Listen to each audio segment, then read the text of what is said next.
First question पे आते हैं ना, how do environmental factors like temperature और population density influence how fast pathogen spread, है ना। इसमें क्या है कि देयर आर मेनी पैथोजेंस और हर पैथोजन का एक प्रेफर्ड मोड ऑफ ट्रांसमिशन होता है, यानी वो ट्रांसमिट कैसे होगा ये प्री डिटरमाइंड है। जैसे हमारे रेस्पिरेटरी पैथोजेंस है या कोविड है, वो रेस्पिरेटरी ड्रॉपलेट से स्प्रेड होंगे। जो तुम्हारे वेक्टर बॉर्न डिजीज है वो अपने वेक्टर से स्प्रेड होते हैं। वेक्टर यानी कोई एक दूसरा और इंसेक्ट या एनिमल लेके उससे वो स्प्रेड होता है ना। सो व्हाट हैपेंस अगर या कोई चीज कांटेक्ट से स्प्रेड होगी। कांटेक्ट दो तरह से हो सकता है, डायरेक्ट या इनडायरेक्ट। डायरेक्ट इज जब मैं तुम्हें डायरेक्ट टच करती हूँ, या दूसरा इनडायरेक्ट कांटेक्ट है कि मैं आई, मैं यहाँ बैठी, मैंने यहाँ हाथ लगाया, थोड़ी देर बाद तुम आई, फिर तुम्हारा हाथ भी यहाँ लगा, तो ये इनडायरेक्ट कांटेक्ट हो गया। यानी we didn't actually touch each other, पर सेम चीज को, और ऐसी चीजों को हम फोमाइट्स कहते हैं या इनडायरेक्ट कांटेक्ट का एक तरीका है। तो व्हाट हैपेंस कि सपोज अगर टेम्परेचर कंड्यूसिव है, तो टेम्परेचर कंड्यूसिव उस ऑर्गेनिज्म, बेसिकली वो ऑर्गेनिज्म की ग्रोथ रेट भी एक टेम्परेचर उसके लिए बेस्ट होता है। जैसे हम बैक्टीरिया को ग्रो करने के लिए अपनी लैब में ना इंक्यूबेटर रखते हैं। जो most of disease causing bacteria हैं उसमें से 80-90% 37 डिग्री सेंटीग्रेड पे बेस्ट ग्रो होते हैं। तो अगर टेम्परेचर उससे बहुत कूल या बहुत हॉट होगा तो उसकी ग्रोथ एकदम, कई बार बहुत कूल होगा तो रुक जाती है, जैसे फ्रिज में हम रख देते हैं ताकि उसकी ग्रोथ रुक जाए। बट उस रेंज में वो एक ग्रो करता है, लेकिन उस रेंज के बाहर वो ग्रो नहीं करता, और एक उसका परफेक्ट टेम्परेचर भी है जिसपे वो ग्रो करता है, ठीक है। तो इसीलिए जितना एनवायरमेंट में उस ऑर्गेनिज्म का कंड्यूसिव टेम्परेचर होगा वो ऑर्गेनिज्म उसी जगह ग्रो करेगा। इसमें ना हम 3 तरह के माइक्रो ऑर्गेनिजम्स बोलते हैं। मीजोफाइल्स जो बीच के टेम्परेचर में ग्रो होते हैं, साइक्रोफाइल्स जो बहुत कोल्ड एनवायरनमेंट में ग्रो होते हैं, और कुछ ऐसे थर्मोफाइल्स हैं जो 80-90 डिग्री के टेम्परेचर पे बढ़िया ग्रो होते हैं, है ना। So depending upon that environment, that temperature, वो ऑर्गेनिज्म ग्रो करेगा। जैसे फ्रिज में हमारे रूटीन ऑर्गेनिजम्स ग्रो नहीं करेंगे, लेकिन जो साइक्रोफाइल्स हैं वो ग्रो कर जाएंगे, है ना। सिमिलरली थर्मोफाइल्स, जैसे बॉइलिंग या बहुत गर्म पानी या बहुत गर्म टेम्परेचर रहेगा 100 डिग्री के पास का, तो नॉर्मली हमारे जो रूटीन बैक्टीरिया हैं वो ग्रो नहीं करते उतने पे, तो वो किल हो जाते हैं। लेकिन थर्मोफाइल्स क्या करते हैं, उस टेम्परेचर पे they are able to survive और ग्रो। सो इसी तरह से the different disease causing bacteria will have the impact of the temperature. Now the point is overcrowding. Now whenever there is population density, अगर कोई भी disease किस चीज से स्प्रेड हो रहा है ये इंपॉर्टेंट है। सपोज अगर वो इंजेक्शन से या ब्लड से स्प्रेड हो रहा है तो उसका डिफरेंट है, लेकिन अभी जैसे फ्लू है, URI है ना, तो if there are only 100 people living in this colony, तो you will have less population density, तो तुम्हारा कम पॉसिबिलिटी आएगी कि तुम किसी पर्सन की रेंज में आ रही हो। और यही चीज अगर हम जो ओवर क्राउडेड जगह रहती है, झुग्गी झोपड़ियां रहती है, एक रूम है जिसमें 10 लोग रह रहे हैं या 8 लोग रह रहे हैं, या हमारा तुम्हारा घर है जहां 6 रूम है और 3 लोग 4 लोग रह रहे हैं, तो उससे क्या होगा, we are not in each others, जो इमीडिएट एनवायरमेंट में हम उतना ज्यादा नहीं है, तो this will also impact the spread of disease. तो जहां पे भी ओवर क्राउडिंग होती है, फॉर एग्जाम्पल जैसे डे केयर सेंटर्स बेबीज के लिए होते हैं, या ओल्ड पीपल के लिए डे केयर या हॉस्पिस जिसको हम बोलते हैं, या प्रिजन्स जो होते हैं, ये सारी जगह वो होती है जहां क्राउडिंग होती है, और इसीलिए यहाँ डिजीज स्प्रेड मोर होता है। कौन से वाले डिजीजेस का स्प्रेड, जो रेस्पिरेटरी ड्रॉपलेट या कॉन्टैक्ट से स्प्रेड करते हैं, है ना।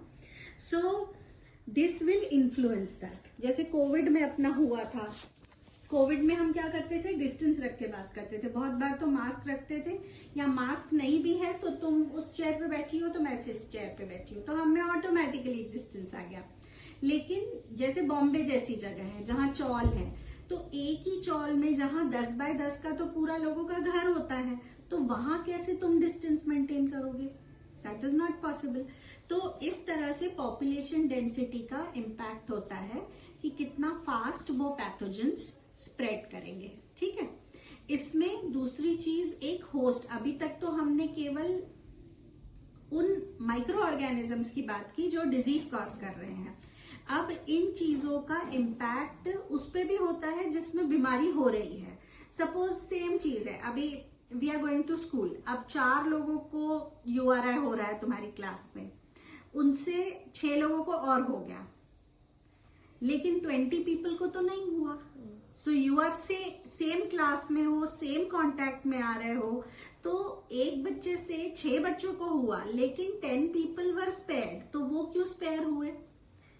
क्योंकि ऑर्गेनिज्म तो सेम है, तो वो इसलिए स्पेयर हुए कि हर एक की इम्यूनिटी और रेजिस्टेंस कैपेसिटी अलग अलग होती है। वो चीज जिसको तुम रेजिस्ट कर पाई उस डिजीज को, या तुम्हारी बॉडी ने उस ऑर्गेनिज्म को खत्म कर दिया, तुम्हारे इम्यून सिस्टम ने, पर मेरी बॉडी नहीं खत्म कर पाई क्योंकि प्रोबेबली मैं पहले से सिक हूं, या मैं ओल्ड हूं, या मैं कुछ ऐसे मेडिसिन ले रही हूं। तो देर आर मेनी फैक्टर्स। और जहां ओवर क्राउडिंग कहाँ होगी? हमारा डाइट, हमारा न्यूट्रिशन, हमारी हेल्थ बेटर है कि वो लोग जो एक कमरे में 10 लोग रहते हैं उनका बेटर है, ऑब्वियसली हमारा बेटर है। तो हाइजीन, हर चीज हमारी बेहतर होगी because we have the resources.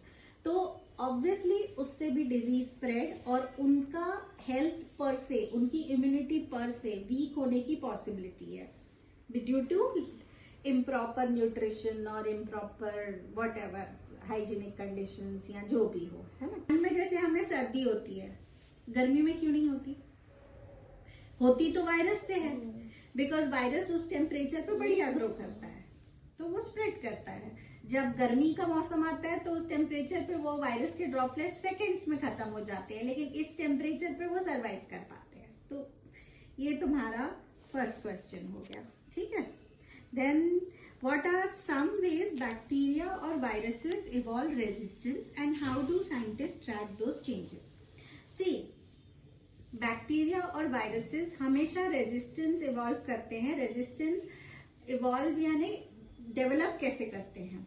कुछ चीजों से वो इनहेरेंटली रेजिस्टेंट होते हैं। ठीक है, जो हम मेडिसिन यूज करते हैं, कुछ बैक्टीरिया ऐसे होते हैं, देखो रेजिस्टेंस वायरसेस में उतना स्टडीड नहीं है, जबकि उसमें भी होता है, उसका एक अलग मैकेनिज्म होता है। हम पहले बैक्टीरिया की बात करेंगे। तो बैक्टीरिया में रेजिस्टेंस होता है, तो रेजिस्टेंस के 2-3 तरीके हैं, क्योंकि जो भी एंटीबायोटिक्स है ना, वो उस बैक्टीरिया के किसी न किसी पार्ट पे एक्ट कर रही होती है। तो मोटे तौर पे 3 जगह पे एक्ट करती है। या तो वो सेल वॉल पे एक्ट करती है, ठीक है, तो सेल वॉल तोड़ दिया तो वो एक तरह से सेल का आउटर कवर तोड़ दिया तुमने, तो उसकी कुछ इंटेग्रिटी नहीं बचती और वो फिर मर जाता है। दूसरा है उसके किसी न किसी प्रोटीन फॉर्मिंग पार्ट पे एक्ट करती है, जो साइटोप्लाज्म में जहां प्रोटीन बन रहा होता है वहीं एंजाइम्स बनते हैं, वहीं उसके बॉडी पार्ट्स बनते हैं एक तरह से, तो वो प्रोटीन्स बनाना रोक देते हैं एंटीबायोटिक्स। तो जब बॉडी पार्ट्स ही नहीं बन पाएंगे तो obviously there will not be anything. Third is कि न्यूक्लियर मटेरियल पे, यानी अंदर जो न्यूक्लियस अलग से नहीं होता बैक्टीरिया का, लेकिन जो भी उसका जेनेटिक मटेरियल है, तो उस जेनेटिक मटेरियल पे उसने काम किया और उससे वो ये। तो ये 3 मोटी मोटी जगहें हैं जहां एंटीबैक्टीरियल्स काम करते हैं। तो ये जो बैक्टीरिया हैं ये मल्टीपल तरीकों से रेजिस्टेंस डेवलप करते हैं। एक तो ये एंजाइम्स बनाने लगते हैं, ऐसे एंजाइम्स बनाने लगते हैं जो उस एंटीबायोटिक को ही ब्रेक डाउन कर दे, या वो क्या करते हैं अपनी साइट चेंज कर देते हैं। किसी भी एंटीबायोटिक को काम करने के लिए पहले बैक्टीरिया के साथ अटैच होना पड़ता है, तो वो क्या करते हैं अपनी वो साइट बदल देते हैं। जैसे इस साइट पे वो एंटीबायोटिक अटैच होती है तो वो हटा देते हैं, दूसरा प्रोड्यूस करने लगते हैं, तो वो वहां से हट जाता है ना। और उसके लिए मल्टीपल मॉलिक्यूलर लेवल पे वो चेंजेस करते हैं। मॉलिक्यूलर यानी जो उसका जेनेटिक है ना, उसको चेंज कर देता है, क्योंकि वो सडनली दूसरा प्रोटीन नहीं बनाने लगेगा अटैचमेंट साइट, उसके जेनेटिक चेंज होता है अलग अलग मैकेनिज्म से, और फिर उससे वो चेंज हो जाता है। सो दिस मेक्स, इस तरह से ये होता है। अब बैक्टीरिया जब भी हम उनको हाई एंटीबायोटिक कॉन्सेंट्रेशन में रखेंगे, जैसे कि कोई भी बैक्टीरिया सिंगल नहीं होता, उसकी पूरी कॉलोनी होती है लाखों करोड़ों में, है ना। और ये जो जेनेटिक चेंजेस है ना, उन लाखों बैक्टीरिया में नहीं आएगा। लेटेस्ट से उन लाखों बैक्टीरियाओं में से 10 में ये जेनेटिक चेंजेस आए, है ना। अब तुमने वो एंटीबायोटिक डाली वहां पे, तो उस लाखों में से सपोज 10 लाख बैक्टीरिया थे, उस लाखों में से जो 9 lakh and all that bacteria were there, वो तो उस एंटीबायोटिक की मार से मर जाएंगे। बचेंगे कौन से? सिर्फ वो 10 जिनमें वो रेजिस्टेंस है। और अब जो अच्छे वाले बैक्टीरिया थे या जिनमें कम रेजिस्टेंस था, वो तो तुम्हारे एंटीबायोटिक से मर गए। तो अब बचे कौन? केवल वो जिनमें की बहुत फाइटिंग कैपेसिटी है एंटीबायोटिक से। और अब मल्टीप्लाई कौन से बैक्टीरिया होंगे? जो जिंदा बचे हैं, जिनमें फाइटिंग कैपेसिटी है। तो इससे क्या होता है? रेजिस्टेंस डेवलप हो जाता है। तो हम जितना ज्यादा एंटीबायोटिक या एंटीवायरल यूज करते हैं, उतना वो उसको रेजिस्टेंस को एक तरह से बढ़ावा देता है।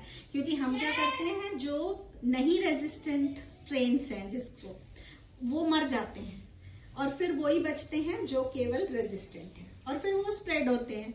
क्योंकि जगह लिमिटेड है हमारी बॉडी में बैक्टीरिया के रहने की। फॉर एग्जाम्पल ये रूम है, ये रूम में लेटेस्ट से 50 पीपल आ सकते हैं। अब हमारी मर्जी है, इसमें जो फिर भी थोड़े मैनेजेबल 50 में से 45 थे, उनको तो हमने मार दिया। तो अब क्या बचे? वो 5 डेंजरस वाले बचे। अब वो 5 डेंजरस वाले स्प्रेड करेंगे, ठीक है। तो this is how the resistance evolves. And इसका एवोल्यूशन मॉलिक्यूलर लेवल पे भी होता रहता है, जैसे मॉलिक्यूलर म्यूटेशन और वो जो सारी चेंजेस है ना, वो चेंजेस होती रहती है। छोटे छोटे प्रोटीन बदलते रहते हैं। देखो, हर बैक्टीरिया की जो भी पॉपुलेशन है वो 20 मिनट्स में डबल होती है। डबल होती है तो कुछ ना कुछ गलती उसके न्यूक्लियर मटेरियल में आ ही जाती है ना। थोड़ा बहुत गलत हो ही जाता है। तुम सोचो 1 से 2, 2 से 4, 4 से तो 24 आवर्स में तो वो करोड़ों में हो जाते हैं। तो जब इतने मल्टीप्लीकेशंस हो रहे हैं, तो कहीं ना कहीं कोई पैकेजिंग एरर, कोई मिस्टेक आ ही जाता है ना। It's just like a factory. अब हम फैक्ट्री से सोचते हैं कि हर चीज बढ़िया आएगी, लेकिन जब लाखों पीसेस में से कुछ पीसेस तो डिफेक्टिव हो जाते हैं, same way bacteria and viruses का भी वर्क करता है। और वायरसेस में ये जेनेटिक मैकेनिज्म ज्यादा काम करता है। न्यूक्लियर मटेरियल रहता है और 1-2 एंजाइम्स पड़े रहते हैं बस, और कुछ नहीं रहता उनके पास। तो उन्हें तो कुछ नहीं, उनका खुद का भी कोई मशीनरी नहीं रहता। वो हमारे बॉडी में, हमारे सेल के अंदर घुस के उसमें मल्टीप्लाई करते हैं, थोड़ा सामान अपना बनाते हैं, थोड़ा हमारी सेल से लेते हैं और बन जाते हैं, ठीक है। और उनका इसीलिए और ज्यादा प्रॉब्लम है इसका, इसीलिए उनमें मिस्टेक्स और ज्यादा होती है। कहीं उस वायरस में हमारा न्यूक्लियर मटेरियल घुस गया, कहीं कुछ पैकेजिंग में गड़बड़ी हो गई, कहीं इधर अटैच होने के बजाय इधर अटैच हो गया। तो ऐसे डिफेक्टिव वायरसेस बहुत बनते हैं। तो उस डिफेक्टिव वायरसेस, डिफेक्टिव बिल्कुल ही डिफेक्टिव होंगे तो वो प्रोजेनी मर जाती है। लेकिन अगर वो रेजिस्टेंट वाले डिफेक्टिव हो गए तो फिर वो रेजिस्टेंस डेवलप करने लगते हैं, ठीक है। So this is how the resistance evolves in bacteria and viruses over. तो इसमें उन्होंने बहुत सारी चीजें की हैं। एक तो म्यूटेशन, और साइंटिस्ट कैसे ट्रैक करते हैं, लाइक वी डू ट्रैकिंग, है ना। तो हम क्या करते हैं कि हम नॉर्मली हर पेशेंट के बैक्टीरिया का रेजिस्टेंस टेस्टिंग करते हैं, ठीक है। पहले हम लगा के देखते हैं कि ये एंटीबायोटिक काम कर रही है क्या या नहीं कर रही है। दूसरा हम क्या करते हैं, फिर हम मॉलिक्यूलर लेवल पे जाते हैं और ये पता लगाते हैं कि कहीं वो रेजिस्टेंस का जीन तो नहीं है। कई बार क्या है, वो डायरेक्ट टेस्ट में तो दिखाता है कि इट इज वर्किंग, लेकिन उस बैक्टीरिया के अंदर उस रेजिस्टेंस का जीन होता है ना। तो हम वो जीन्स को डिटेक्ट करते हैं मॉलिक्यूलर में। वायरसेस के रेजिस्टेंस टेस्टिंग के लिए हम डायरेक्टली जीन ही डिटेक्ट करते हैं, क्योंकि वायरसेस को ग्रो करना बहुत टीडियस है, पर बैक्टीरिया ग्रो करना इजी होता है।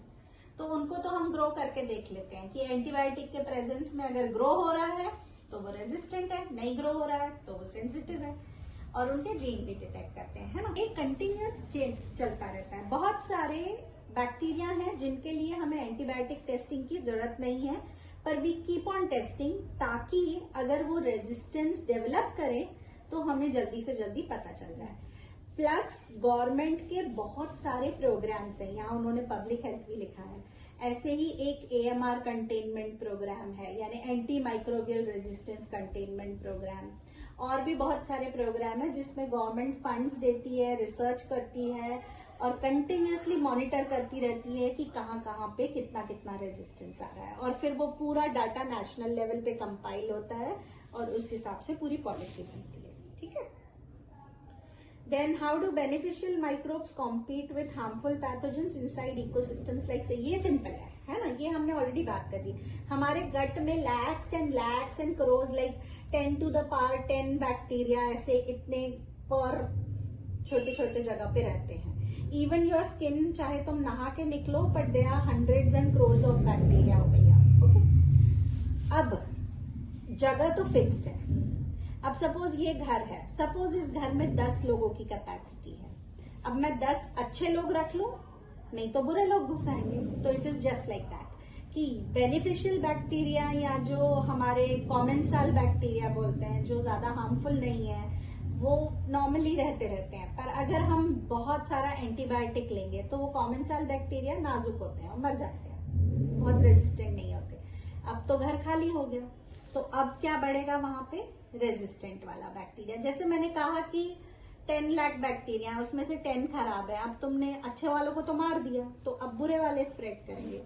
तो this is how the ecosystem of human body works कि you have to keep on having good bacteria, या जो नॉर्मल हमारे कॉमन सेल्स हैं वो रखने इसीलिए जरूरी होते हैं क्योंकि उन्हें अगर नहीं रखोगी तो वो जगह बुरे वाले बैक्टीरिया आ जाएंगे, रेजिस्टेंट वाले बैक्टीरिया आ जाएंगे। इसीलिए हम वो लैक्टोबैसिलस और कर्ड वगैरह खाते हैं ना, तो वो हमारा प्रोबायोटिक यानी वो हमारे गट के नॉर्मल बैक्टीरिया को रेप्लेनिश करता है।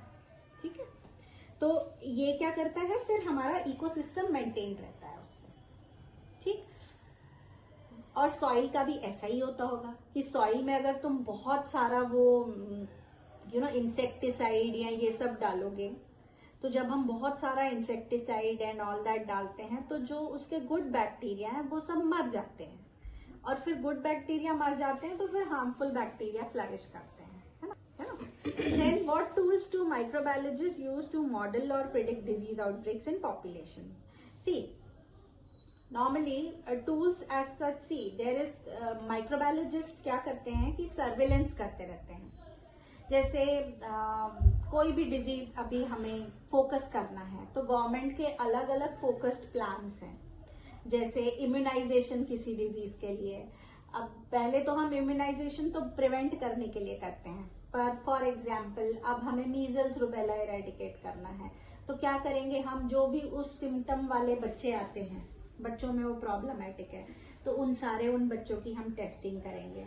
ठीक है, पहले हम केवल टेस्ट करके ये पता लगाते थे कि उसको मीजल्स रूबेला हुआ है या नहीं। अब हम क्या करते हैं, उसके वायरस को ग्रो करते हैं, मॉलिक्यूलर तरह से डिटेक्ट करते हैं, फिर देखते हैं वो कौन सा जीनोटाइप है, फिर वो देखते हैं कि वो कहाँ से आया होगा, वहीं के वहीं वो जीनोटाइप स्प्रेड हो रहा है या कोई कुछ दिनों के लिए बाहर गया था और वहां से वो ले आया है ना। तो ऐसे बहुत सारे टूल्स हैं जिसमें कंटिन्यूअस सर्विलेंस यानी जब एक्चुअली कोई बीमार उतना ज्यादा नहीं है या इतना ज्यादा उसको टेस्टिंग की जरूरत नहीं है, लेकिन हम वो टेस्ट करते हैं ये देखने के लिए कि कहीं कुछ एक्स्ट्रा तो नहीं बढ़ रहा है ना। तो ये सर्विलेंस के मेथड रहते हैं। और आउटब्रेक में कैसे पता चलता है, जैसे सपोज मेरे लैब में आया, जैसे कॉलेरा का एक केस आया, तो मैं सोच के रखूंगी कि पक्का इसके घर के 2-4 लोगों का और सैंपल आएगा, क्योंकि वो पानी से स्प्रेड होने वाला डिजीज है। तो वो पानी जिसने भी पिया होगा तो यूजुअली वो एक जने का नहीं आएगा, तो वो मेरे को पता है प्रिडिक्शन कि ये आउटब्रेक है। अभी हम लोगों के यहाँ जैसे इनका ICU है ना, मम्मी का, तो हम लोग देखते हैं, रोज रिपोर्ट करने बैठते हैं तो हम देखते हैं कि एक ही ऑर्गेनिज्म आ रहा है क्या, अगर एक ही आ रहा है तो क्या एक ही जगह से आ रहा है क्या, तो